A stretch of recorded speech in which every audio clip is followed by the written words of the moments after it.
Hi, and welcome to this installment of Frank and Mary here in Northborough, the COVID-19 edition. If you haven't seen this show before, my name is Art Bergeron. My day job, I'm an elder law attorney at Myrick O'Connell, which is in neighboring Westborough. But this is not about elder law, it's about my friends Frank and Mary. If you've been to my presentations at the library or seen them on Northborough Cable, you know Frank and Mary. And their goal in life is to live in the house until they die and be buried in the backyard. And if you're in Northborough, that means you want to stay here. You don't want to go far away. And because this is COVID-19 time, we started doing this COVID-19 edition because seniors, Frank and Mary and me and you, are uniquely affected by this. And we wanted to really try to provide updates to the greatest extent that we could to folks regarding issues that might be directly relevant to you. So my wonderful co-host, who had the mixed blessing of appearing here in Northborough only on Zoom because she was here like as COVID was starting, is this wonderful woman, Liz Tretiak, whom I had known from an earlier life that she had at Bay Path Elder Services. And she agreed to co-host the show with me and to continue to find great guests that she felt would be relevant to the issues that you may be facing right now. So Liz, thank you very much for doing this. I really appreciate it. Thanks, Arthur. And who do we have today? So we have Justin Sousa, who is our veterans agent here in town, but he also serves a few other towns. Justin was actually nice enough to come see me here at the senior center shortly after I started, and we walked around a little bit. He was one of the very first co-workers, so to speak, that I met in person. So I obviously had to reach out to him first to come help us out on this show. So Justin, you actually have a really cool background and you've been involved in a lot of things and social services. So can you tell us a little bit about yourself and how you got into the role that you're in now? Sure. Well, thank you, first of all, Arthur and Liz, for having me here today. So I work for the Central Mass Veteran Service District, which was created by the towns of Northborough, Westborough, Grafton, and Shrewsbury. And it's got a history going back several years now. I'm probably the third or fourth, maybe even the fifth director of veteran services for the district in its various forms. So how I got here, well, college, couldn't find a job in 2008, joined the Army National Guard here, worked for them full-time in Massachusetts for about 7 years. And when I got out in 2014, I started working for a homeless veterans outreach program called Supporter Services for Veteran Families through Veterans Northeast Outreach Center, which has an office in Marlborough. And I don't know if you're familiar with a lady named Carol Callahan, but she lives in Northborough and she's the outreach coordinator. She's not a veteran, but her father is. And she knows a lot of people in the world of veteran services. And she was able to kind of help me get my name out there. And when the Grafton posted this job, because Grafton's the host town, I applied after working for VNOC for about 3 years, 3 years. And that coupled with my veterans, my experience in the military and being a veteran allowed me to get the job. And I've been here July 27th, actually July 17th, last week was my 3-year anniversary. Hey, congratulations. Thanks.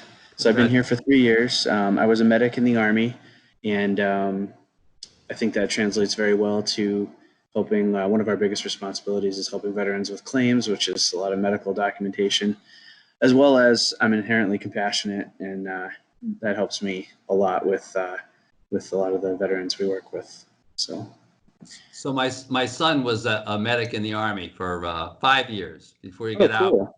Yeah, and it really changed his life, because it helped him really find what he wanted to do. And now he just finished his undergraduate and he wants to go to nursing school in the fall and stuff. But he said the Army was great for him, and discovering, a medic, that he really wanted to be a medic, which was great, So that's all pretty exciting. Yeah. So Justin, you mentioned you help people a lot with claims. Can you talk about that a little more? Yeah. So A veteran service officer, job description wise in Massachusetts, is required by state law, Chapter 115, or Mass General Law, Chapter 115, to help administer a program called Chapter 115, which is a benefit program that mostly is able to help lower income veteran families. And then we also are required to help veterans file VA claims. VA claims come in two categories, roughly, service-connected and non-service connected. So we also help them sign up for any type of veteran benefit that they could ever find. If they find a benefit, they come to my office and say, how do I sign up for it? It's my job to figure out how that is done. And luckily, I've been able to take advantage of almost every veteran's benefit from the VA specifically so far, and I'm very familiar with the Massachusetts ones. But there's a process to the VA claims where you have to file forms and provide supporting paperwork. So, we have we're very familiar in my office with those claims, how to get a service-connected disability rating from the VA, or how to file a non-service-connected pension claim for those who are eligible. So that's pretty much the bread and butter of my job. And it seems right now, with many veterans from Vietnam Vietnam and Korea reaching that age where they need to go into assisted living or have a home health aide, the non-service connected VA pension is one of the most popular programs that we're helping veterans sign up for right now. So and Jason, I think you really, I was going to ask you specifically about that one, because once again, so I'm 70. I turned 70 this year. I identify with this group, and of course, I realize that that's the generation that went to Vietnam. So there must be a ton of those people, and my sense is more and more, especially, but that people think about that service-related benefit when they're going to assisted living, because the assisted living people really encourage them to think about it. But for the folks who are at home and maybe having some trouble at home, right? I think a lot of them really aren't aware of it, or aware of kind of what the criteria are, and what a tremendously useful thing it could be for them, or for their widow, if they've passed, or their wife. So if that's okay with you, Liz, could we ask them to explain that one a little bit more? Sure. So the VA has the VA Benefits Administration, which is part of the overall Department of Veterans Affairs. They finance the program, and you have to be a veteran from an eligible wartime period. They have a list of eligible wartime periods, and for Vietnam veterans, if you had boots on the ground, that period starts a little bit sooner than if you were just a wartime era veteran. Wartime era meaning you served in the military, but you did not have physical presence in the war zone, or somewhere near the war zone in the case of our Blue Water Navy veterans. So if we're able to determine your eligibility as a veteran or as the unremarried surviving spouse of a veteran, then we can go ahead and help you file the paperwork. There's a specific form, as well as supporting documentation to show your relationship to the veteran if you're the surviving spouse. But basically, you have to show the medical and financial need for the program, and there's 3 levels of the claim, the pension benefit, and the lowest level is just the financial need, and that's the flat pension rate, and that is hard for many families to attain here in New England because our cost of living is so high. Our incomes tend to be higher, but most often, once a spouse has passed, then the other spouse loses that portion of their income and may be eligible. So it's quite often widower veterans or surviving spouses that are able to meet the financial need. One good thing is eligible medical expenses are able to be used to write off a portion of your income, thus lowering it so that you're able to gain the benefit from the pension.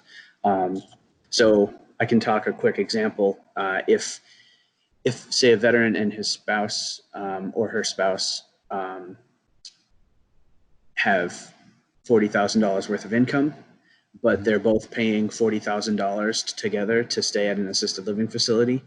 As long as they are getting assistance with 2 of the 5 activities of daily living that the VA has detailed, that assisted living cost counts as a eligible medical expense. So if they're spending 40 grand on that, that would bring their income to 0. They would then get the full pension amount split up in 12 monthly payments across the year. Now, there is an income and asset limit. They have to be below $130,000 in income and assets. And your assets include cash on hand, easily liquefiable accounts like an IRA after your certain age is up, or retirement accounts, savings. They don't count your home if you're still at home or you still own a property. They count any property after 2 acres. So if you own a 5-acre ranch, after 2 acres, they count that as an asset. And then they don't count your vehicle or personal belongings. So if you have a $10,000 painting of some sort, they won't count that as an asset. That's a personal belonging.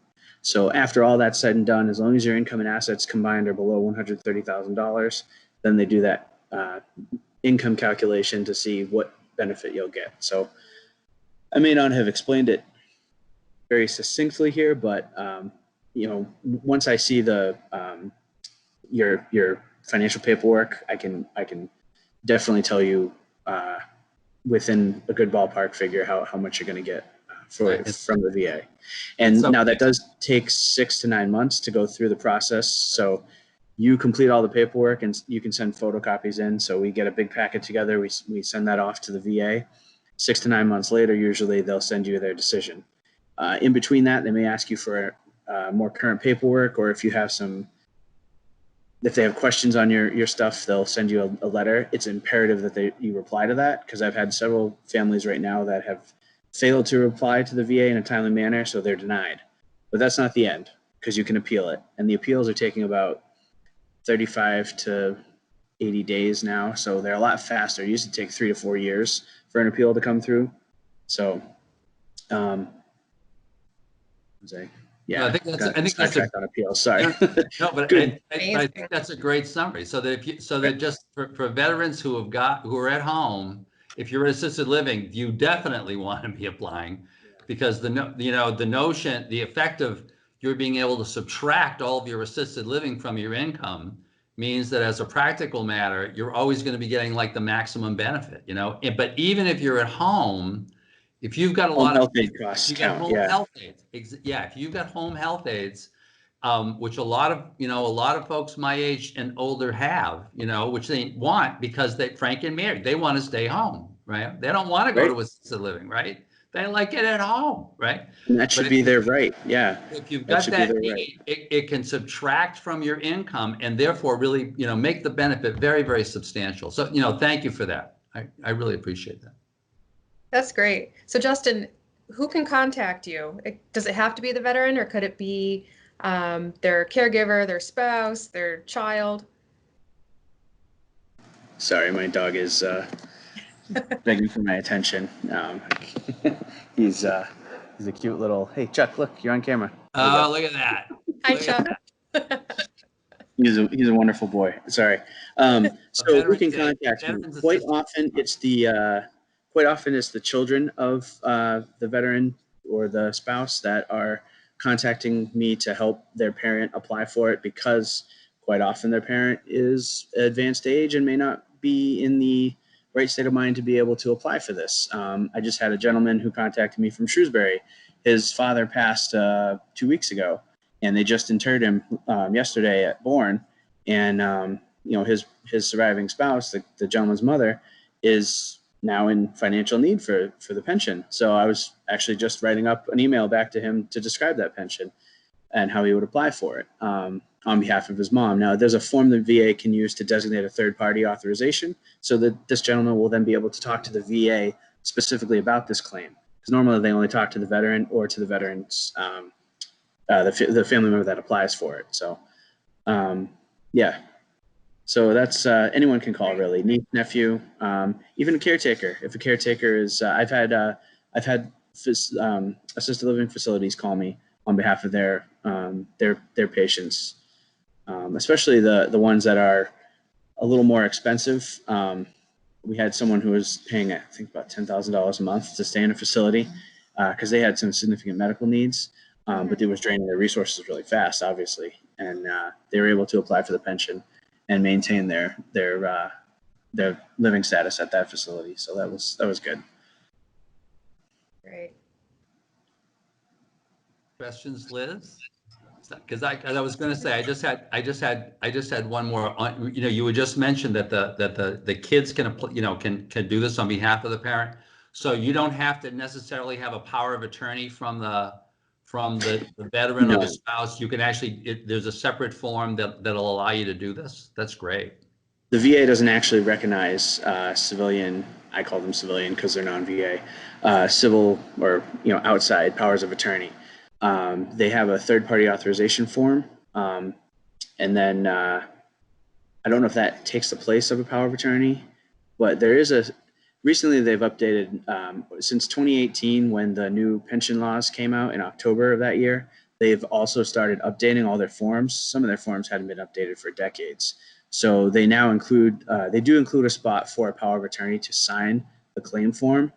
But other than that, I don't know specifically if they recognize the powers of attorney. So as long as the veteran or the surviving spouse is the person that's name is on the application is the person that signs the form, then it's valid. And I believe powers of attorney give that person the ability to sign the form or sign forms in that person's name. So I think they can do that. It just, they need that third party authorization because you know how the government is very specific. You didn't file form A, B, or C, so we can't talk to you. But Liz, you had given me a couple other talking points. And I wanted to go over one, something that is available to veterans but is underutilized. Yes. So my experience here opened my eyes to. Sorry, hold on one second. My dog. That's reality, right? Yes. Sorry, he's wanting to go out. I have to let him out in a little bit. But an underutilized topic that I didn't know about until I got this job, having talked to the assessors in our town, is the service-connected tax exemption you can get as a disabled veteran. Many veterans I talk to, they don't even know about it. And what it is the state set a limit of $400 as a tax exemption you can apply for if you have a 10 to 100% service-connected disability from the VA. So the first step is to file a service-connected claim for some type of injury or illness that affects you today that started in the military. One of the big things for veterans in this, just past your age category, Arthur, is hearing loss. They might have been on a firing line in Korea or Vietnam or around artillery. The artillery ones are like shoo-ins. Most of the engine room guys in the Navy also shoo-ins. Had a difficult one where we had a guy who was posted on a basic training rifle range for 6 months with no hearing protection. And even though they have a picture of him on the range, in the range cadre's uniform, they denied him, stating that they had no definitive proof of hearing loss, something like that. So it can be a little bit of a back and forth with the VA when you do file claims, particularly about hearing loss, because what is due to age and what is due to the time that you're in the military for 2 years back in the 60s. Right. How much did that affect your hearing? So that all comes back. Once you get service connected, you get a rating of some percentage from the VA. You take that service connected letter, that award letter they give you, and you fill out the form at the assessor's office if you own property, and they'll give you up to starting at $400. Some towns double that. It's a local option to double that. So you can get $800. And if you have a 100% rating, I think you get $1,000. And if you're a surviving spouse who is collecting dependency indemnity compensation because your veteran was 100% and died due to service-connected disability, I think you get a full exemption. And then I think there's a new one that's also up there, particularly in Northborough. We're working with the Arsenals. Unfortunately, I wasn't able to get it on the town meeting up for a vote this town meeting due to COVID. But it's an exemption for the parents, Gold Star parents. They get a full exemption off their property taxes due to their child sacrifice and their sacrifice. So, there's a lot of good state exemptions and state benefits you can get, particularly if you're heavily disabled. They favor you a lot.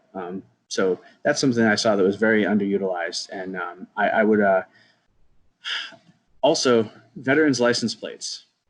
This is a big thing.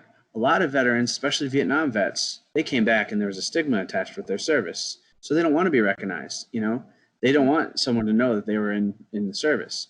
Well, if you get the veteran's license plate, it says veteran on the bottom, and it has either a United States flag emblem on the left-hand side or the icon of your service. I have 2 cars registered. I have a flag and I have the Army symbol.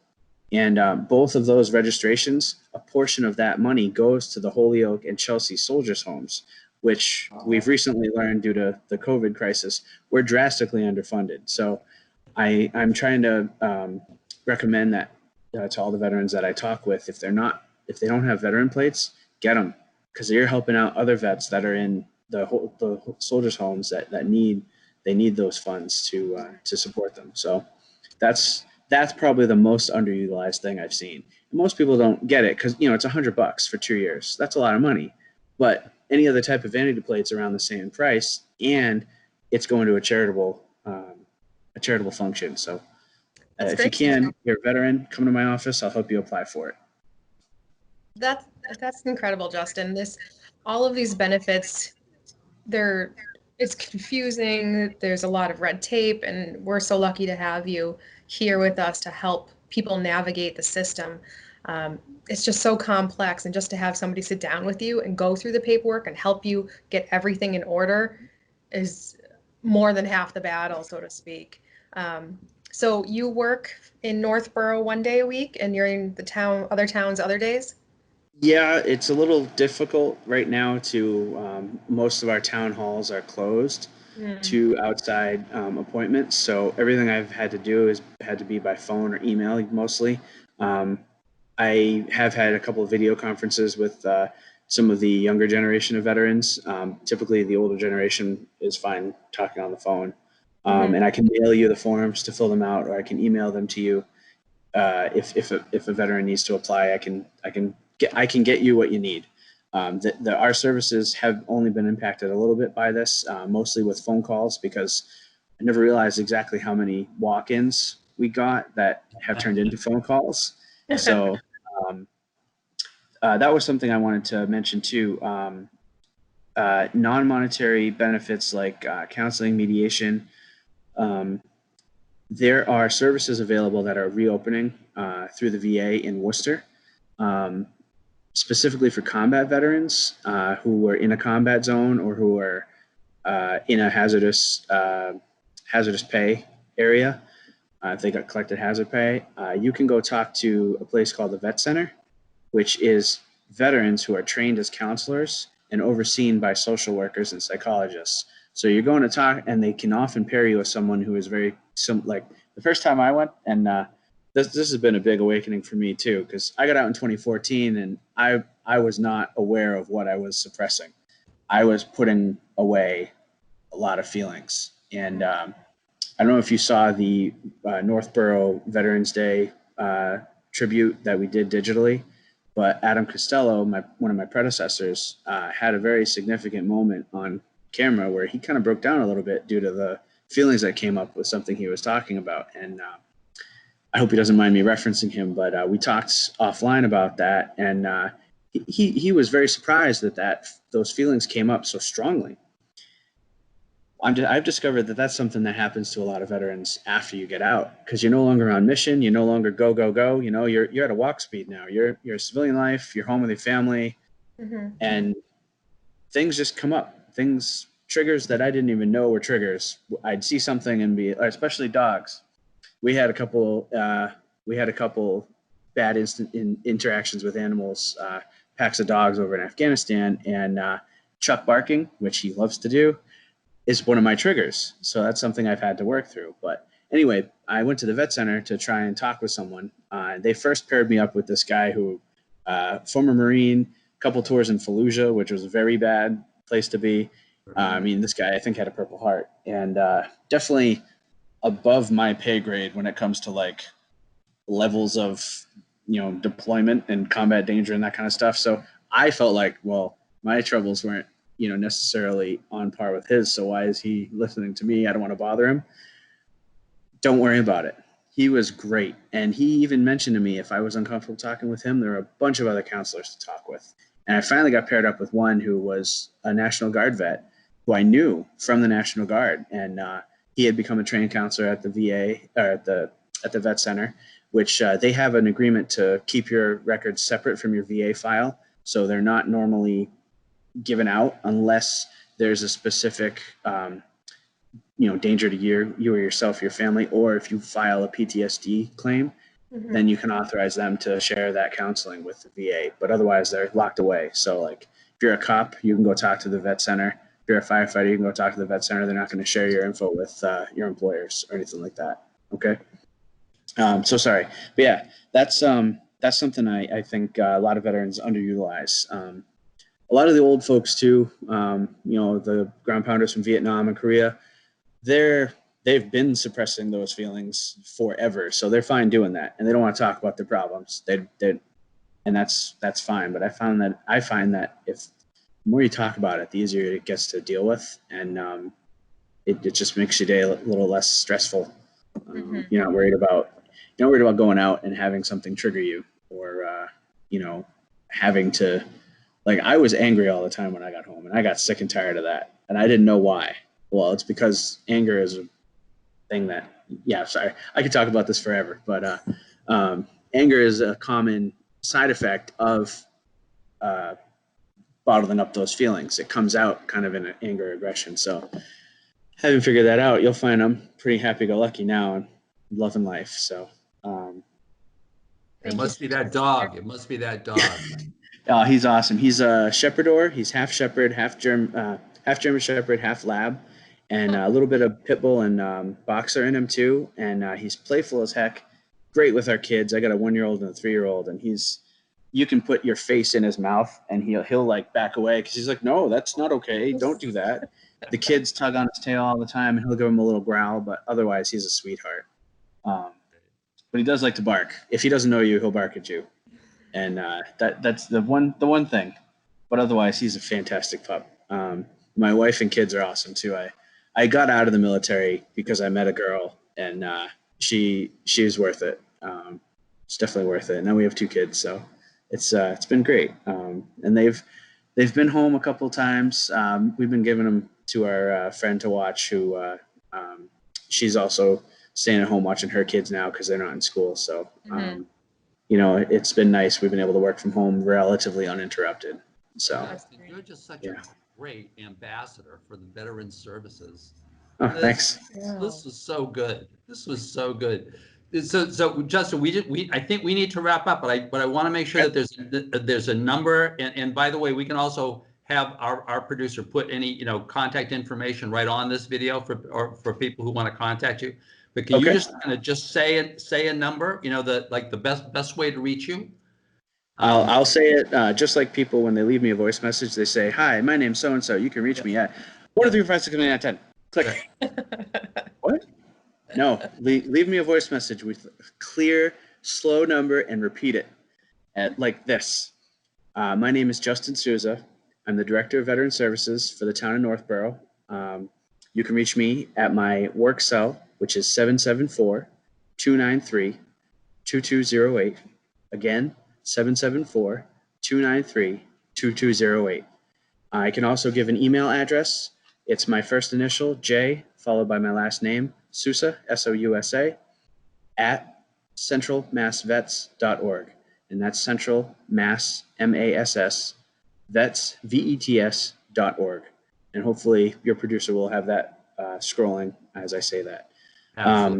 You can also reach my website through the town website. If you click Veteran Services, it should send you over to centralmassvets.org, which is my website. On there are my contact numbers, and I have a part-time guy in Westboro named John Gallina. He can be reached at 508-366-3085 if you have any trouble getting in touch with me directly. Wow, this is great. Yeah, no, thank you. This is my honor to help share this information and work with veterans. It's helping someone learn something. I wanted to be a teacher, I thought initially, but I don't handle kids very well. So I did a year's worth of a master's in education and a lot of study, but veteran services where I'm at, talking with people who need this information, sharing it, figuring out how to get it for them, how to get them the help they need. It's the most rewarding job. So Liz, do you think he's found the right profession? I think so. I think you're in the right spot. Justin, thank you so much for this. Liz, thank you so much for this. This has just been wonderful. I think really helpful to a lot of folks in general, but especially to folks my age and older who are kind of dealing with a lot of these issues now, who were fighting a long time ago. So thank you very much, Justin. Thank you, Liz. Thank you, folks, for watching. And we'll look forward to seeing you on the next installment of Frank and Mary here in Northborough, the COVID-19 edition. Thank you very much.